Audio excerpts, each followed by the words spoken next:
गुरुर्ब्रह्मा गुरुर्विष्णुः गुरुर्देवो महेश्वरः गुरुस्साक्षात् परब्रह्म తస్మై శ్రీ గురవే నమః. ఈరోజు మనం సీనియర్ ఇంటర్కు సంబంధించిన ఒక లెసన్ చూద్దాం. మంద విషసర్ప కథ. మందవిషుడు అను పేరు కలిగిన ఒక పాము యొక్క కథ. సరే, దీన్ని ఎవరు రాశారు, కవి ఎవరు, ఆ కవి పరిచయాన్ని ఇప్పుడు మనం చూద్దాం. సంస్కృత సాహిత్యే నీతిబోధక కథా సాహిత్యస్య మహత్ స్థానం అస్తి. పాఠకానాం విద్యార్థినాం చ జీవనే ఉన్నతిం సాధయితుం మహతా ఉపకరిష్యతి. పూర్వసూరిభిః మానవ జీవనోన్నతిం లక్ష్యీకృత్య నైకాని నీతికథా కావ్యాని సంరచితాని. సంస్కృత సాహిత్యే, ఈ సంస్కృత సాహిత్యంలో నీతిబోధక కథా సాహిత్యస్య, నీతిని బోధించేటటువంటి కథా సాహిత్యస్య, కథా సాహిత్యానికి మహత్ స్థానం అస్తి. చాలా గొప్ప స్థానం ఉంది. ఏ సాహిత్యంలోనైనా సరే కథా సాహిత్యానికి చాలా ప్రాధాన్యత ఉంటుంది. అందులో కూడా నీతిని బోధించేటటువంటి కథా సాహిత్యం, దీనికి ఎక్కువ ప్రాధాన్యం ఎక్కడైనా ఉంటుంది. కథలంటే అందరికీ ఆసక్తే కదా. పాఠకానాం విద్యార్థినాం చ, పాఠకానాం పాఠకులకు అంటే ఈ కావ్యాన్ని చదివేటటువంటి పఠితలకు, విద్యార్థినాం అందులో కూడా విద్యార్థులకు కూడా, జీవనే ఉన్నతిం సాధయితుం జీవితంలో ఔన్నత్యాన్ని సాధించటానికి, ఔన్నత్యాన్ని పొందటానికి మహతా ఉపకరిష్యతి, చాలా గొప్పగా ఈ కథా సాహిత్యం ఉపయోగపడుతుంది. విద్యార్థులకు ఎక్కువగా మేలు చేసే అవకాశం ఉన్నది. వారి వ్యక్తిత్వ వికాసానికి ఈ కథలు బాగా దోహదపడతాయండి. పూర్వసూరిభిః మానవ జీవనోన్నతిం లక్ష్యీకృత్య నైకాని నీతికథా కావ్యాని సంరచితాని. పూర్వసూరిభిః, పూర్వము అనేక మంది పండితులు, ఆ పండితుల చేత మానవ జీవనోన్నతిం, మానవ జీవన ఉన్నతిం, జీవనోన్నతిం మానవుల యొక్క జీవనోన్నతిని లక్ష్యీకృత్య లక్ష్యంగా చేసుకొని, నైకాని నా ప్లస్ ఏకాని, నైకాని అనేకములైనటువంటి నీతి కథా కావ్యాని, నీతి కథా కావ్యాలు సంరచితాని రచించబడ్డాయి. విద్యార్థుల యొక్క, పాఠకుల యొక్క జీవనోన్నతిని సాధించటానికి వాటిని లక్ష్యంగా చేసుకొని పూర్వము అనేక మంది పండితులు అనేకములైనటువంటి కథలను రచించటం జరిగినది. ఆ విధంగా రచించబడినటువంటి కథ ప్రస్తుతం మనం చూడబోయేటటువంటిది. తేషు విష్ణుశర్మణ రచితం పంచతంత్రమితి నీతికథా కావ్యం ప్రముఖం స్థానమావహతి. తం అనుసృత్య అనంతరకాలే ఇతరాణ్యపి కానిచన నీతికథా కావ్యాని విరచితాని వర్తంతే. తాదృశేషు హితోపదేశః అన్యతమః. అస్మిన్ చత్వారో భాగాస్సంతి. తేషు, ఆ విధంగా విద్యార్థుల యొక్క జీవనోన్నతిని లక్ష్యంగా చేసుకొని రచించబడినటువంటి కావ్యాలలో విష్ణుశర్మణ రచితం, విష్ణుశర్మ చేత రచించబడినటువంటి పంచతంత్రమితి నీతి కథా కావ్యం, పంచతంత్రము అను పేరు కలిగిన నీతి కథా కావ్యం, నీతి కథలను బోధించేటటువంటి కావ్యం ప్రముఖం స్థానమావహతి, ప్రముఖమైనటువంటి స్థానాన్ని పొంది ఉన్నది. పంచతంత్రం విష్ణుశర్మ చేత రచించబడినటువంటిది. ఆ కావ్యాన్ని గురించి తెలియని వారు ఎవరూ ఉండరు. అందులో ఉన్నటువంటి కథలంటే అందరికీ ఆసక్తే. ఆ విధంగా పంచతంత్రాన్ని విష్ణుశర్మ రచించడం జరిగింది. ఆ కావ్యములో పక్షులను, జంతువులను పాత్రలుగా తీసుకొని అనేకములైనటువంటి కథలను రచించి తద్వారా నీతిని బోధించాడు, రాజనీతిని బోధించాడు. సమాజములో మనం ఏ విధంగా బ్రతకాలో తెలియజేశాడు. మానవ జీవితములో ఎదురయ్యేటటువంటి సమస్యలు, ఆ సమస్యలకు ఉత్తమ పరిష్కార మార్గాలను కూడా విష్ణు శర్మ ఆ కథల ద్వారా తెలియజేయటం జరిగిందండి. కాబట్టి ఆ కథలు ఆ తర్వాత మిగిలిన భాషల్లోకి కూడా అనువదించబడ్డాయి. సరే, ఆ విధంగా విష్ణు శర్మ రాసినటువంటి పంచతంత్రము గొప్ప ఖ్యాతిని గడించింది. తమ్ అనుసృత్య అనంతరకాలే ఇతరాణ్యపి కానిచన నీతి కథా కావ్యాని విరచితాని వర్తంతే. ఎప్పుడైనా ఎక్కడైనా ఏ భాషా సాహిత్యంలోనైనా సరే గొప్పగా పేరు ప్రఖ్యాతులు పొందినటువంటి కావ్యము ఏదైనా ఉంటే దానిని అనుసరించి మిగిలినటువంటి రచయితలు రచనలు చేయటం అనేది మనం చూస్తూ ఉన్నాం. ఎప్పుడైతే విష్ణు శర్మ రాసినటువంటి పంచతంత్ర గాథలు ప్రఖ్యాతిని కీర్తిని పొందాయో సరే, అతనిని అనుసరించి అనేక మంది రచయితలు అనేకములైనటువంటి కావ్యాలను రచించటం జరిగినది. తమ్ అనుసృత్య, తమ్ అతనిని, అనుసృత్య అనుసరించి, విష్ణు శర్మను అనుకరించి, అనంతరకాలే తర్వాత కాలములో, ఇతరాణ్యపి ఇతరాణి అపి ఇతరములైనవి, కానిచన మరికొన్ని, నీతి కథా కావ్యాని నీతి కథా కావ్యాలు విరచితాని వర్తంతే రచించడము జరిగినది. ఎప్పుడైతే విష్ణు శర్మ పంచతంత్రాన్ని రచించి గొప్ప పేరును సంపాదించాడో అతనిని అనుసరించి ఆ తరువాత కాలంలో చాలామంది రచయితలు చాలా నీతి కథా కావ్యాలను రచించడము జరిగింది. తాదృశేషు హితోపదేశ అన్యతమః. ఆ విధంగా అతనిని అనుసరించి రచించినటువంటి కథాకావ్యాలలో ఒకటి హితోపదేశము. అస్మిన్ చత్వారో భాగా సంతి. సరే, ఈ హితోపదేశములో చత్వారో భాగా సంతి, 4 భాగాలు ఉన్నాయండి. దీనిని రచించినటువంటి రచయిత నారాయణ పండితుడండి. సో విష్ణు శర్మను అనుసరించి నారాయణ పండితుడు హితోపదేశమనే కథాకావ్యాన్ని రచించడం జరిగినది. అందులో 4 భాగాలున్నాయి. తేచ అవి ఏంటో చూద్దాం.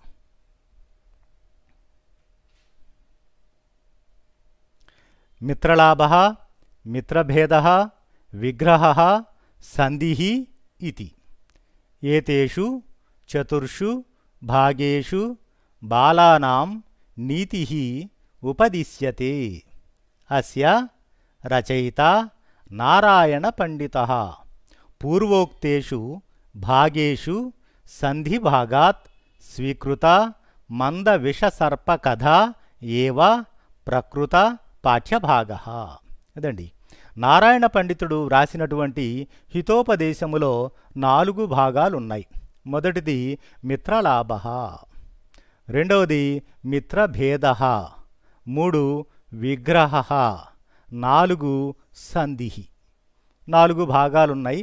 ఆ 4 భాగాలతో హితోపదేశమనే కావ్యాన్ని రచించాడు ఆయన నారాయణ పండితుడు. ఏతేషు చతుర్షు భాగేషు, ఏతేషు చతుర్షు భాగేషు, ఈ 4 భాగాలలో కూడా బాలానాం బాలురకు నీతిః ఉపదిశ్యతే, విద్యార్థులకు అందరికీ ఇక్కడ ఈ 4 భాగాల ద్వారా నీతిని ఉపదేశించడం జరిగినది నారాయణ పండితుడు. నీతి కథలు ఉన్నాయి ఈ 4 భాగాలలో కూడా. ఆ కథల ద్వారా నీతిని ఉపదేశించాడు నారాయణ పండితుడు. అస్య రచయిత నారాయణ పండితః. అస్య రచయిత, ఈ పాఠ్యభాగం యొక్క రచయిత, ఈ కావ్యము యొక్క రచయిత నారాయణ పండితుడు. పూర్వోక్తేషు భాగేషు, పూర్వ ఉక్తేషు పూర్వోక్తేష భాగేషు, ఇంతకుముందు మనం చెప్పుకున్నటువంటి ఆ 4 భాగాలలో కూడా మిత్రలాభః, మిత్రభేదః, విగ్రహః, సంధిః, ఈ 4 భాగాలలో కూడా సంధి భాగాత్, 4వ భాగము అయినటువంటి సంధి అనేటటువంటి భాగము నుండి స్వీకృత, స్వీకరించబడినది మంద విషసర్ప కథ. ప్రస్తుతం మనకున్నటువంటి ఈ పాఠ్యభాగము మంద విషసర్ప కథ అనేది నారాయణ పండితుడు రచించినటువంటి హితోపదేశము అనే కావ్యములో 4వ భాగము అయినటువంటి సంధిహి అనే భాగము నుండి స్వీకరించబడినదే ప్రకృత పాఠ్యభాగ. ప్రస్తుతము మన యొక్క పాఠ్యభాగము మంద విషసర్ప కథ. ఇదొక పాము యొక్క కథ. ఆ పాము ఏం చేసినది ఏమిటి, తద్వారా మరి కవి మనకు తెలియజేస్తూ ఉన్నటువంటి నీతి ఏమిటి, ఇదంతా కూడా మనము ఇప్పుడు ఈ పాఠ్యభాగం ద్వారా తెలుసుకుందాం, చూద్దాం. పాఠ్యభాగ. సరే, ఇప్పుడు మనం లెసన్లోకి వెళుతున్నాం. స్కంధే వహేత్ శత్రూన్ కార్యమాసాద్య బుద్ధిమాన్ యథావృద్ధేన సర్పేణ మండూకా వినిపాతితా. స్కంధే వహేత్ శత్రూన్ కార్యమాసాద్య బుద్ధిమాన్. బుద్ధిమాన్ బుద్ధిమంతుడైనటువంటి వాడు కార్యమాసాద్య కార్యాన్ని సాధించటము కొరకు అవసరమైతే శత్రూన్ శత్రువులను కూడా స్కంధే వహేత్ వీపు మీద మోయవలసి ఉంటుంది. బుద్ధిమంతుడైనటువంటి వాడు క్లిష్ట పరిస్థితులు వచ్చినప్పుడు అవసరమైతే తన శత్రువునైనా సరే వీపు మీద మోసి తన కార్యాన్ని సాధించవలసి ఉంటుంది. ఇక్కడ ఈ పాఠ్యభాగములో ఆ సర్పము అదే పని చేసిందండి. యథా వృద్ధేణ సర్పేణ. సర్పము పాము వృద్ధేణ సర్పేణ. ఆ ముసలి పాము ఏం చేసినది, శత్రువని కూడా చూడకుండా తన వీపు మీద మోసి చివరికి మండూకా వినిపాతితా. మండూకములను కప్పలను చంపేసింది, నాశనం చేసేసిందండి. మొత్తాన్ని కూడా తినేసింది. అవసరాన్ని బట్టి శత్రువైనప్పటికీ కూడా తన వీపు మీద మోసినది, తన కార్యాన్ని సాధించినది. సో ఈ పాఠ్యభాగం ద్వారా కవి చెప్పదలిచినది ఇది నీతి. బుద్ధిమంతుడైనటువంటి వాడు, పండితుడైన వాడు, తెలివైనవాడు తన జీవితంలో క్లిష్ట పరిస్థితులు ఎదురైనప్పుడు, సంకట పరిస్థితి ఎదురైనప్పుడు తన జీవితాన్ని కొనసాగించటానికి అవసరమైతే శత్రువైనా సరే అతనిని వీపు మీద మోసి, వీపుపై ఎక్కించుకొని మోసైనా సరే తన కార్యాన్ని తాను సాధించాలి. ఇక్కడ ఒక ముసలి పాము తన కప్పలను తన వీపు మీద మోసి చివరికి ఆ కప్పలను మొత్తాన్ని కూడా తినేసింది. సరే, ఏం చేసినది, ఎట్లా తిన్నది, అది మనం ఇందులో ఈ పాఠ్యభాగంలో చూద్దాం.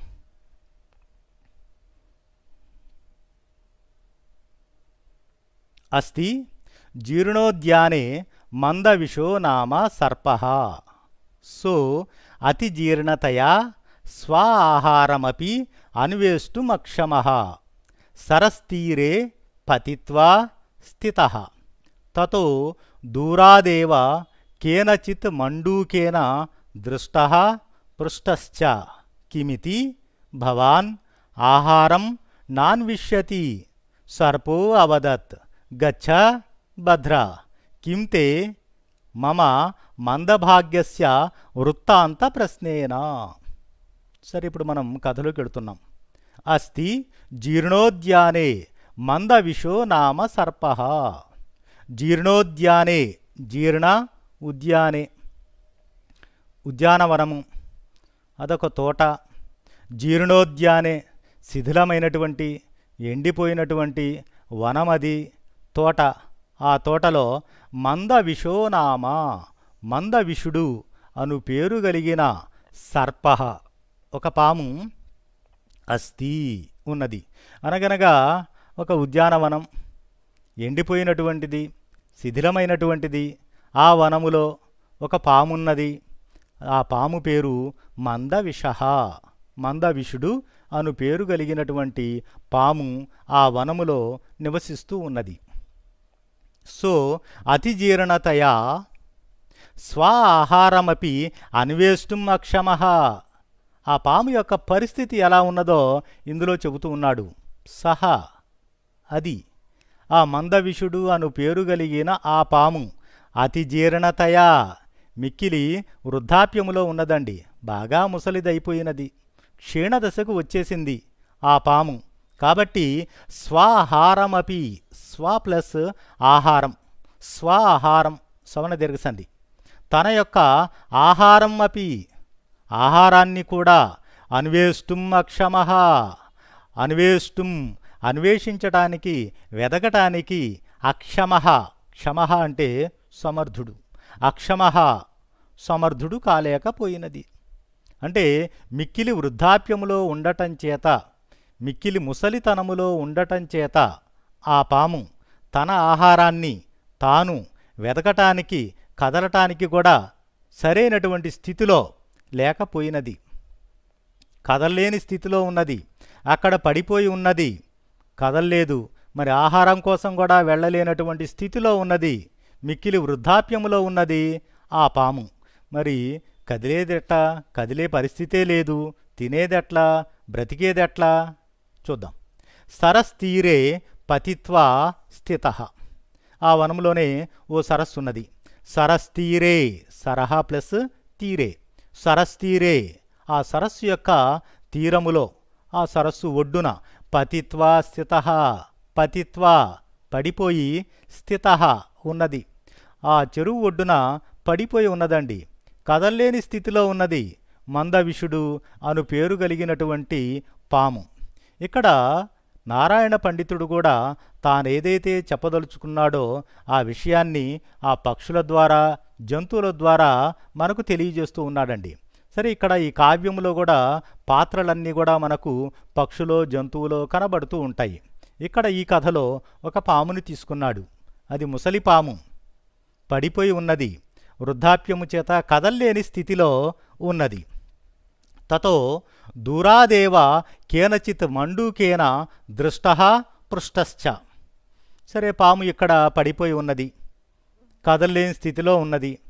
తతః ఆ తరువాత దూరాత్ ప్లస్ ఏవా, దూరాదేవా, దూరాత్ ప్లస్ ఏవా, దూరాదేవా జస్వసంధి అండి. దూరం నుండే ఇక్కడ పడిపోయి ఉన్నది ముసలిపాము, మందవిషుడు అని పేరు కలిగిన పాము. దూరం నుండే చూసింది.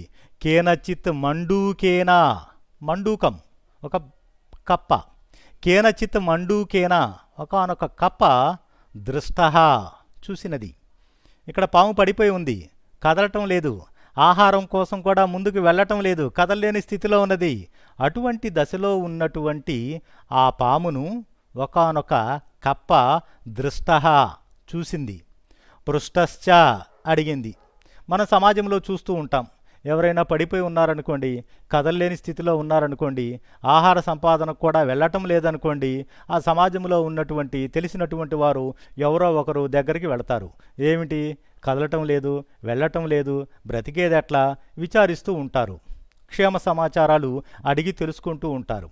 అట్లానే ఇక్కడ పడిపోయి ఉన్నటువంటి ఆ పాము దగ్గరికి దూరం నుండే ఒక మండూకము, ఓ కప్ప చూసి అడుగుతూ ఉన్నది.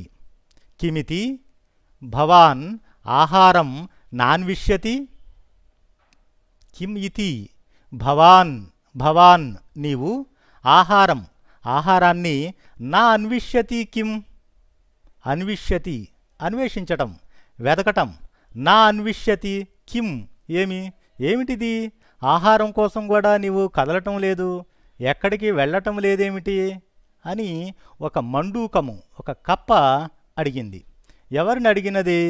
మందవిషుడు అని పేరు కలిగిన ఆ పాము. ఆ పాము ముసలిది, కదల్లేని స్థితిలో ఉన్నది కాబట్టి అడిగినది ఆ కప్ప. సర్పో అవదత్, సర్ప అవదత్. అప్పుడు ఆ సర్పము, ఆ ముసలిపాము అవదత్ ఈ విధంగా చెబుతూ ఉన్నది. గచ్చా భద్రా, నాయనా భద్రా, గచ్చా వెళ్ళిపో. కింతే మమ మందభాగ్యస్య వృత్తాంత ప్రశ్నేనా. నీరసంగా ఉన్నది, కదల్లేని స్థితిలో ఉన్నది ఆ ముసలిపాము. సరే, మండూకం ఎప్పుడైతే, కప్ప ఎప్పుడైతే అడిగినదో వెంటనే ఆ పాము ఈ విధంగా చెబుతూ ఉన్నది. ఏమని చెబుతున్నది? భద్రా గచ్చ, అయ్యా నాయనా నువ్వు వెళ్ళిపో. కింతే మమ మందభాగ్యస్య వృత్తాంత ప్రశ్నేన. తే నీకెందుకయ్యా? మమ మందభాగ్యస్య మందభాగ్యుడను అయినటువంటి, మమ నా యొక్క, దురదృష్టవంతుడను అయినటువంటి నా యొక్క వృత్తాంత ప్రశ్నేన నా కథను అడగటం చేత తే కిం నీకేమిటయ్యా ప్రయోజనం? నా బ్రతుకేదో నేను ఇక్కడ బ్రతుకుతూ ఉన్నాను, కదల్లేని స్థితిలో ఉన్నాను, ఇక్కడ పడిపోయి ఉన్నాను, నా గురించి నీకెందుకు? సాధారణంగా మనం లోకంలో చూస్తూ ఉంటాం. ఎవరైనా వచ్చి అడిగారనుకోండి, ఎందుకయ్యా నీకు, నువ్వేమన్నా చేస్తావా, నాకేమైనా సహాయం చేస్తావా, చెయ్యవు కదా, ఎందుకు నువ్వు అడగటం అని మనం విసుక్కుంటూ ఉంటాం. మనం అసలే కష్టాల్లో ఉన్నప్పుడు ఎవరైనా అడిగితే ఇంకా ఎక్కువ కోపం వస్తూ ఉంటుంది. కాబట్టి సమాజంలో ఉన్నటువంటి మానవుల యొక్క ఆలోచన విధానాన్ని కూడా దృష్టిలో పెట్టుకొని జీవితంలో ఎదురయ్యేటటువంటి పరిస్థితులు, కష్టాలు, వాటన్నిటినీ దృష్టిలో పెట్టుకొని ఈ రచయిత కథను రచించడం జరిగిందండి. దీని ద్వారా మనం సమస్యలు, వాటికి పరిష్కార మార్గాలను కూడా తెలుసుకోవచ్చు. ఉత్తమ మానవతా విలువలు, నైతిక విలువలను కూడా ఈ కథల ద్వారా మనం తెలుసుకునే అవకాశం ఉన్నది. కేవలం కథ వినటం, వదిలేయటం మాత్రమే కాదు, తద్వారా ఓ మంచి లక్షణాలు ఏవైతే ఉన్నాయో వాటిని మనం అలవర్చుకునే ప్రయత్నం చేయాలి. తద్వారా మన మూర్తిమత్వాన్ని, మన వ్యక్తిత్వాన్ని పెంపొందించుకునే ప్రయత్నాన్ని చేయాలి. ఈ కథలు వినటం వలన ప్రధానమైనటువంటి ప్రయోజనం అది. విద్యార్థులలో ఈ పఠనాసక్తిని పెంపొందింపజేస్తాయి కథలు.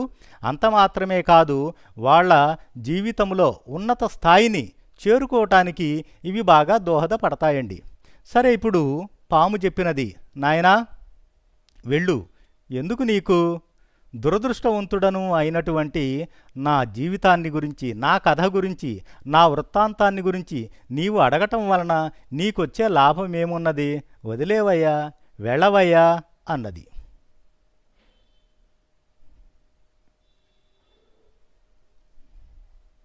తతః సంజాత కౌతుకః స భేకః సర్వదా కథ్యతామిత్యాహ. సర్పోऽప్యాహ భద్రా బ్రహ్మపురవాసినః శ్రోత్రియస్య కౌండిన్యస్య పుత్రః 20 వర్షదేశీయః సర్వగుణ సంపన్నో దుర్దైవాత్ మయా నృశంసేన దష్టః. తన కథ చెప్పడం మొదలుపెట్టినది. తతః సంజాత కౌతుకః స భేకః సర్వదా కథ్యతామిత్యాహ.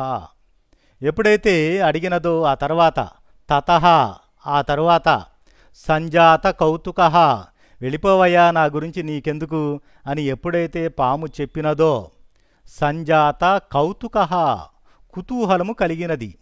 ఆ కప్పకు తెలుసుకోవాలనే ఆరాటం కలిగినది. సంజాత పుట్టిన అని అర్థం. కౌతుకము అంటే కుతూహలం. సంజాత కౌతుకః కుతూహలము కలిగినటువంటి సభేకః, భేకః అంటే కప్ప అండి. సభేకః ఆ కప్ప సర్వదా కథ్యతాం ఇత్యాహ. సర్వదా కథ్యతాం మొత్తం చెప్పండి, ఇతి ఆహ అని ప్రశ్నించింది. ఇతి ప్లస్ ఆహ. సరే గాని నీ కథంతా నాకు చెప్పు అన్నది ఆ కప్ప. సర్పో అప్యాహ సర్పః అపి ఆహ. సర్పః ఆ పాము, అపి ఆహా, అపి ఆహా, అప్యాహ ఎడాదేశ సంధి అండి. సర్పో అప్యాహ ఆ పాము కూడా ఈ విధంగా చెప్పినది. భద్రా, సరే నాయనా విను, నా కథను చెబుతాను అని ఆ ముసలిపాము ఆ కప్పతో తన కథను చెప్పటం మొదలుపెట్టిందండి. నాయనా, బ్రహ్మపురవాసినః శ్రోత్రియస్య కౌండిన్యస్య పుత్రః 20 వర్షదేశీయః సర్వగుణ సంపన్నో దుర్దైవాత్ మయా నృశంసేన దష్టః. అయ్యా నాయనా, నా కథ చెబుతాను విను. భద్రా నాయనా, బ్రహ్మపురవాసినః అనగనగా ఒక పురం. ఆ పురము పేరు బ్రహ్మపురం. ఆ బ్రహ్మపురములో నివసిస్తూ ఉన్నాడు. శ్రోత్రియస్య, శృతులు అంటే వేదాలు, ఒక వేదాంగ పండితుడు ఆ బ్రహ్మపురములో నివసిస్తూ ఉన్నాడు. అతని పేరు కౌండిన్యస్య, అతని పేరు కౌండిన్యుడండి. అనగనగా ఒక పురం బ్రహ్మపురం. ఆ బ్రహ్మపురములో ఒక వేదాంగ పండితుడు నివసిస్తూ ఉన్నాడు. అతని పేరు కౌండిన్యుడు. ఆ కౌండిన్యు యొక్క పుత్రుడు, కుమారుడు ఒకడున్నాడు. ఆ కౌండిన్యుని పుత్రుడు 20 వర్ష దేశీయ. 20 అంటే 20 అండి. వర్షము అంటే సంవత్సరము అని అర్థం. 20 వర్ష దేశీయ. ఆ కౌండిన్యుని కుమారుడు ఒకడున్నాడు. అతని వయస్సు 20 సంవత్సరాలండి. సర్వగుణ సంపన్న, సమస్త గుణాలై సంపదగా కలిగినటువంటి వాడు, మంచి విద్యావంతుడు, 20 సంవత్సరాల యువకుడు, కౌండిన్యుని కుమారుడు, మంచి గుణాలతో ప్రకాశిస్తూ ఉన్నాడు. అటువంటి ఆ కౌండిన్యుని కుమారుడు దుర్దైవాత్ మయా నృశంసేన దష్ట. దుర్దైవాత్, దురదృష్టవశాత్తు మయా నా చేత దష్ట, కాటువేయబడ్డాడు. అయ్యా నాయనా వింటున్నావా అని కథను చెబుతూ ఉన్నది ఆ ముసలిపాము. అనగనగా ఒక పురం బ్రహ్మపురం. బ్రహ్మపురములో ఒక వేదాంగ పండితుడు నివసిస్తూ ఉన్నాడు, కౌండిన్యుడు. అతని కుమారుడు 20 సంవత్సరాల ప్రాయములో ఉన్నటువంటి వాడు, సర్వగుణ సంపన్నుడు. అతడు దురదృష్టవశాత్తు నా చేత ఒకరోజు కాటువేయబడ్డాడు. కాటేసింది ఆ పాము అతనిని, కౌండిన్యుని కుమారుణ్ణి కాటువేసిందండి. తతస్థం సుశీలనామానం పుత్రం మృతమవలోక్య శోకేన మూర్ఛితః కౌండిన్యః పృథివ్యాం లులోట. అనంతరం బ్రహ్మపురవాసినః సర్వే బాంధవా తత్రాగత్య ఉపవిష్టాః తథా చ ఉక్తం. సరే, తర్వాత ఏం జరిగింది? నేను ఎప్పుడైతే ఆ కౌండిన్యుని కుమారుణ్ణి కాటువేశానో తర్వాత ఏం జరిగిందో, తతస్థం సుశీలనామానం పుత్రం మృతం అవలోక్య.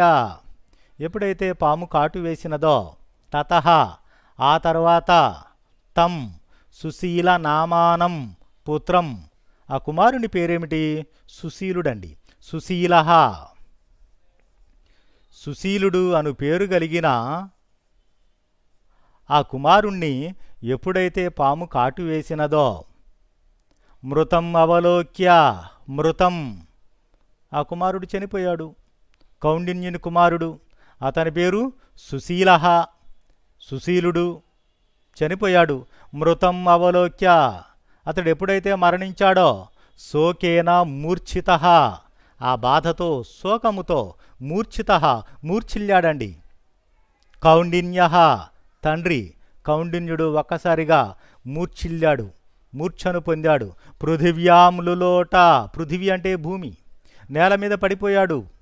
ఎప్పుడైతే తన కుమారుడు 20 సంవత్సరాల ప్రాయములో ఉన్నటువంటి సుశీలుడు అను పేరు కలిగిన సర్వగుణ సంపన్నుడు కుమారుడు పాము చేత కాటు వేయబడి ఎప్పుడైతే మరణించాడో ఆ శోకముతో ఆ బాధతో ఒక్కసారిగా తండ్రి కౌండిన్యుడు స్పృహ కోల్పోయి పడిపోయాడండి. మూర్ఛిల్లాడు, నేల మీద పడిపోయాడు. దుఃఖముతో బాధతో దొర్లుతూ ఉన్నాడు. అటు ఇటు బాధలో ఉన్నాడండి, దొర్లుతూ ఉన్నాడండి. అనంతరం బ్రహ్మపురవాసినః సర్వే బాంధవా తత్రాగత్య ఉపవిష్టాః. అనంతరం, ఆ తరువాత బ్రహ్మపురవాసినః, బ్రహ్మపురములో ఉన్నటువంటి సర్వే బాంధవా, బ్రహ్మపురములో నివసిస్తూ ఉన్నటువంటి బంధువులు, కౌండిన్యుని బంధువులు, సర్వే బాంధవా, బంధువులు అందరూ కూడా తత్రాగత్య, తత్ర ఆగత్య, తత్రాగత్య, తత్ర ఆగత్య, సౌన దీర్ఘ సంధి అండి. తత్రాగత్య, బంధువులందరూ కూడా అక్కడికి వచ్చేసారండి. ఉపవిష్టా, అందరూ వచ్చి అతని దగ్గర కూర్చున్నారండి. లోకంలో సహజం కదా, ఎవరైనా బాధల్లో ఉన్నారనుకోండి, మనకు తెలిసిన వారనుకోండి, మనం వెళతాం, వాళ్లకు ధైర్యం చెప్పడానికి వెళతాం. ఎప్పుడైతే ఇతని కుమారుడు సుశీలుడు మరణించాడో, కౌండిన్యుని కుమారుడు సుశీలుడు పాము చేత కాటు వేయబడి మరణించాడు అనే వార్త ఎప్పుడైతే తెలిసినదో, ఆ బ్రహ్మపురములో నివసిస్తూ ఉన్నటువంటి అతని బంధువులు అందరూ కూడా ఒక్కసారిగా అక్కడికి వెళ్ళిపోయారండి. తత్రాగత్య అక్కడికి వచ్చి ఉపవిష్ట అక్కడ కూర్చున్నారండి. తథా ఉక్తం. సరే, అప్పుడు అక్కడికి వచ్చిన తర్వాత వారిలో ఒకడు ఈ విధంగా చెబుతూ ఉన్నాడండి.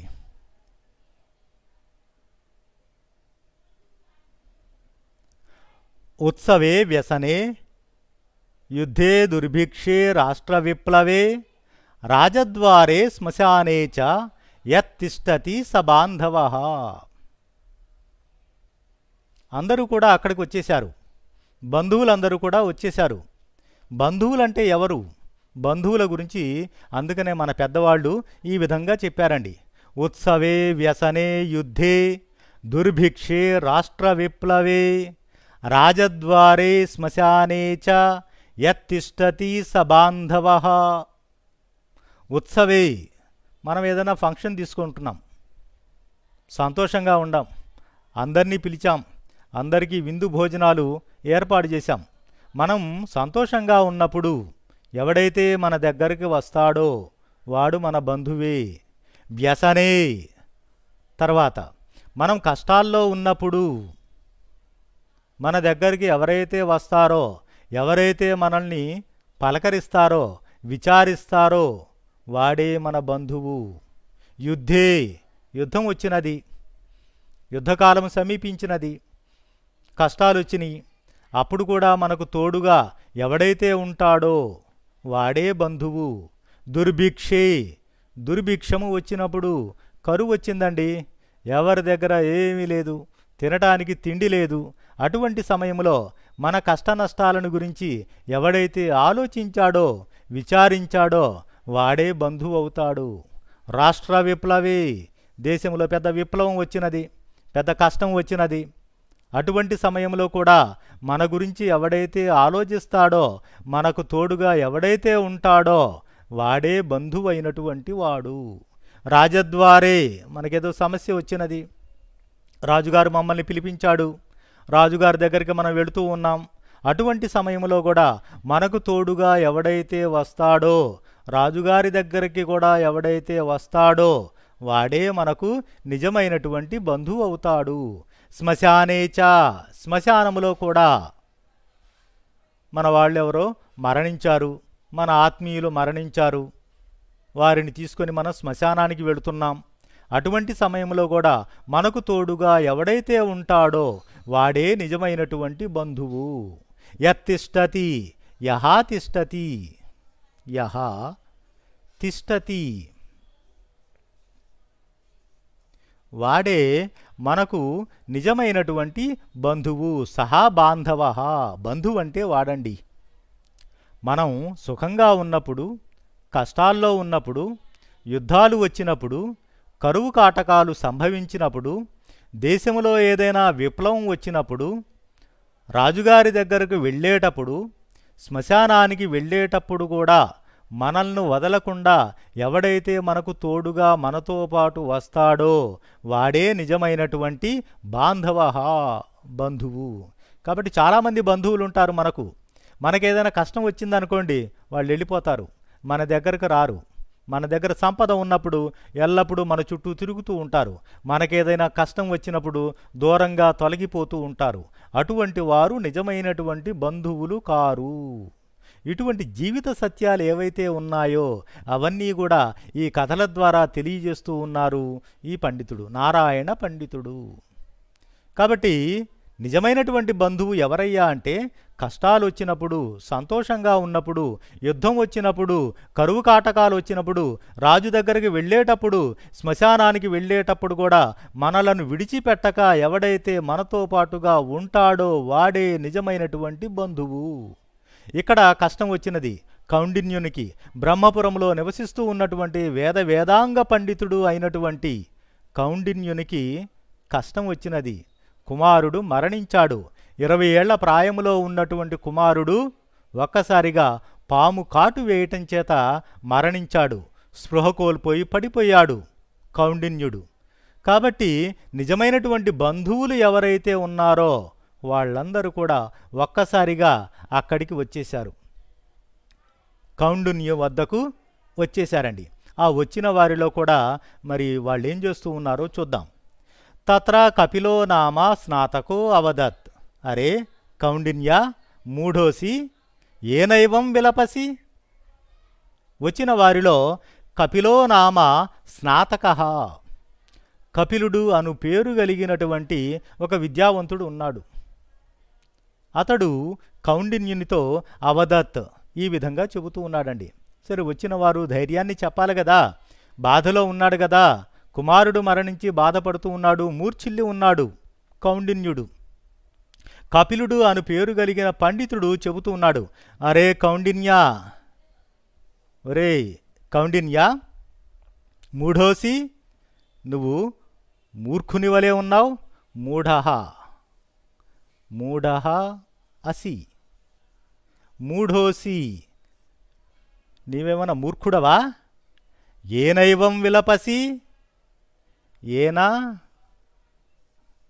ఏవం విలపసి, ఏనా ప్లస్ ఏవం, ఏనైవం వృద్ధి సంధి, మూఢోసి విసర్గ సంధి అండి. ఒరే కౌండిన్యుడా, నీవేవైనా మూర్ఖుడవా? ఏవం విలపసి, ఈ విధంగా విలపిస్తూ ఉన్నావు, బాధపడుతూ ఉన్నావు.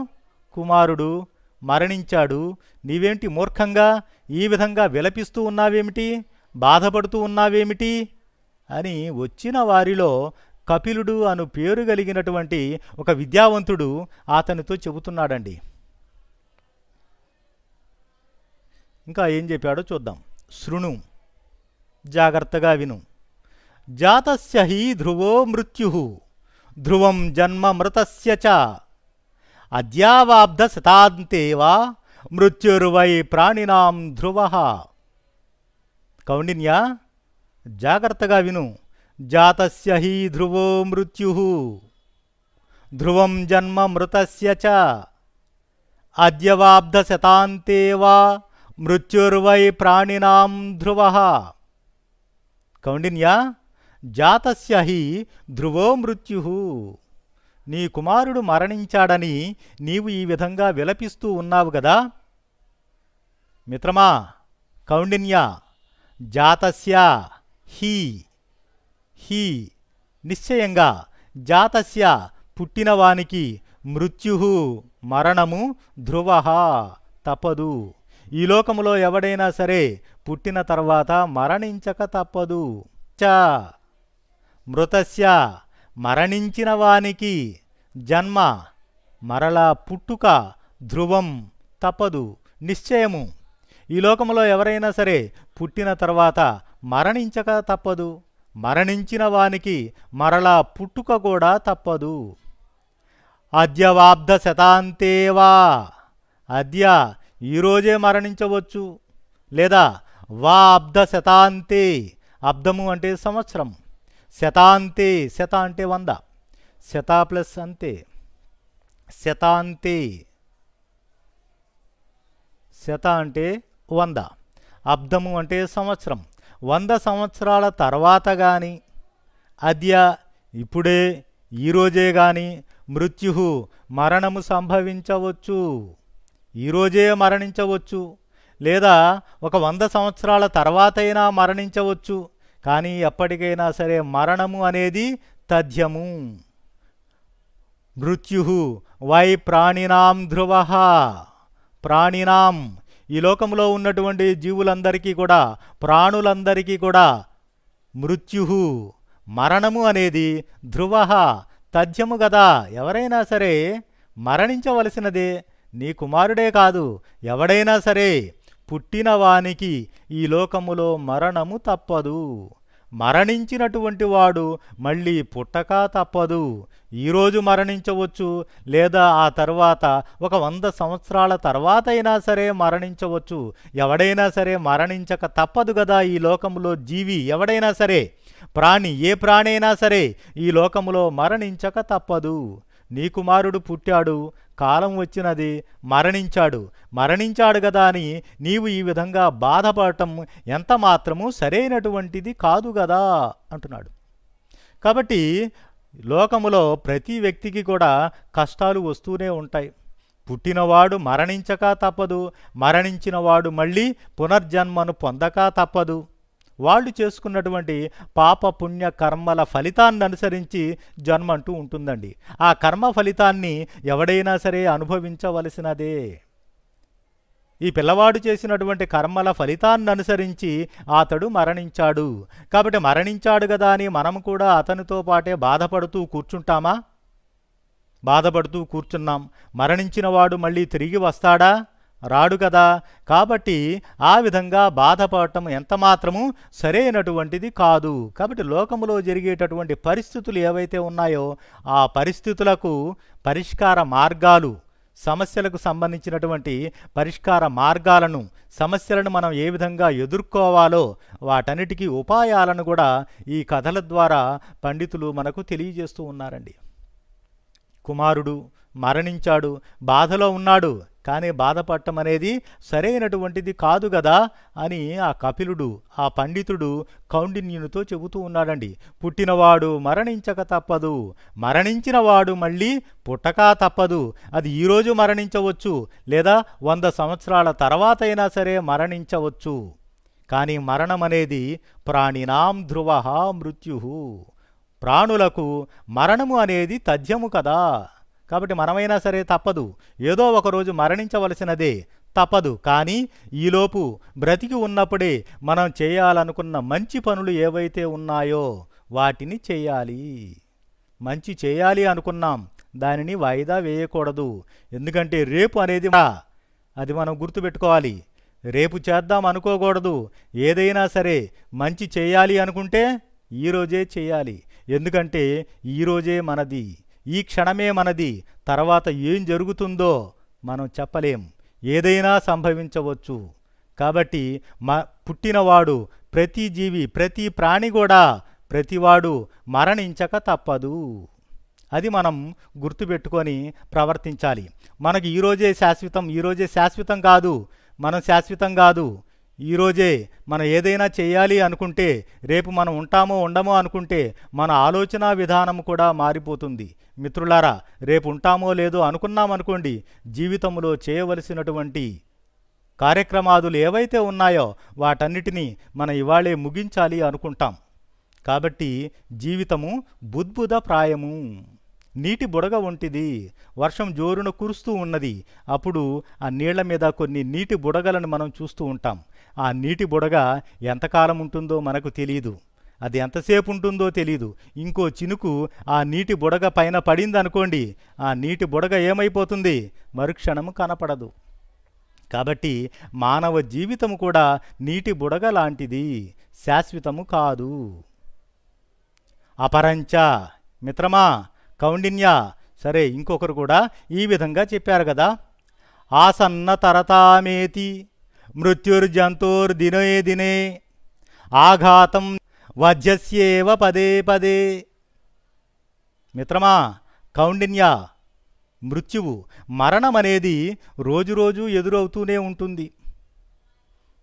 మృత్యుర్జంతోర్దినే దినే, ఈ మృత్యువు అనేది, మరణం అనేది రోజురోజు కూడా ప్రతి జీవికి ఆసన్నమవుతూనే ఉంటుంది. ఎప్పుడైనా, ఎక్కడైనా, ఎవరైనా మరణించవలసినదే. శాశ్వతంగా ఎవరూ కూడా ఈ లోకములో ఉండరు. ఆఘాతం నీయమానస్య వధ్యస్యేవ పదే పదే.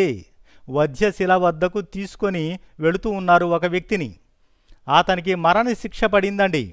మరణశిక్ష పడిన తర్వాత అతన్ని తీసుకువెళుతున్నారు, వధ్యశిల వద్దకు తీసుకువెళ్తున్నారు, ఉరి తీయటానికి తీసుకుని వెళుతూ ఉన్నారు. అతనికి అడుగడుగునా మరణము కనబడుతూనే ఉంటుంది. అదేవిధంగా ఈ లోకములో ఉన్నటువంటి మనిషికి, ప్రాణికి అడుగడుగునా ప్రతిరోజు కూడా మృత్యువు సమీపిస్తూనే ఉంటుంది. కాబట్టి ఈ లోకములో మిత్రులారా, ఎవడైనా పుట్టినవాడు మరణించక తప్పదు, మరణించినవాడు మళ్ళీ పుట్టడం కూడా తప్పదు. కాబట్టి దీనికై మనం శోకించటం అనేది ఎంత మాత్రము సరైనటువంటిది కాదు. నీ కుమారుడు మరణించినంత మాత్రాన నీవు ఈ విధంగా బాధపడటం అనేది ఎంత మాత్రము సరైనటువంటిది కాదు గదా అని చెబుతూ ఉన్నాడు కపిలుడు అనే పండితుడు అతనితో, కౌండిన్యునితో చెబుతూ ఉన్నాడండి. ఇంకా ఏం చెబుతున్నాడో చూద్దాం. యతః, ఎందుకంటే చెబుతున్నాడు కపిలుడు కౌండిన్యునితో, అనిత్యం యవ్వనం రూపం జీవితం ద్రవ్య సంచయ ఐశ్వర్యం ప్రియ సంవాసో ముహ్యేత్తత్ర న పండితః యదా హి పదికః కశ్చిత్ ఛాయాయాం ఆశ్రిత్య తిష్టతి విశ్రమ్య చ పునర్గచ్చేత్ తద్వత్ భూత సమాగమః. అనిత్యం యవ్వనం రూపం జీవితం ద్రవ్య సంచయ. ఈ లోకంలో ఇవన్నీ కూడా ఎంత మాత్రము శాశ్వతమైనవి కావు అంటున్నాడండి. అనిత్యం, నిత్యం అంటే శాశ్వతం, శాశ్వతమైనవి కావు. ఇవన్నీ కూడా తాత్కాలికమైనవి మన జీవితంలో. ఏమిటవి? యవ్వనం, రూపం, జీవితం, ద్రవ్య సంచయ, ఐశ్వర్యం, ప్రియ సంవాస. ఇవన్నీ కూడా తాత్కాలికమైనటువంటివి. పండితుడైనటువంటి వాడు వీటి గురించి ఎంతమాత్రమూ ఆలోచించకూడదు అంటున్నాడు. యవ్వనం, మన యవ్వనంలో ఉన్నప్పుడు మన ఆలోచనలు వేరే విధంగా ఉంటాయి. వృద్ధాప్యం వచ్చిన తర్వాత మన ఆలోచనలు మారుతూ ఉంటాయి. యవ్వనంలో ఉన్నటువంటి ఉత్సాహము ఆ తర్వాత ఉండదు.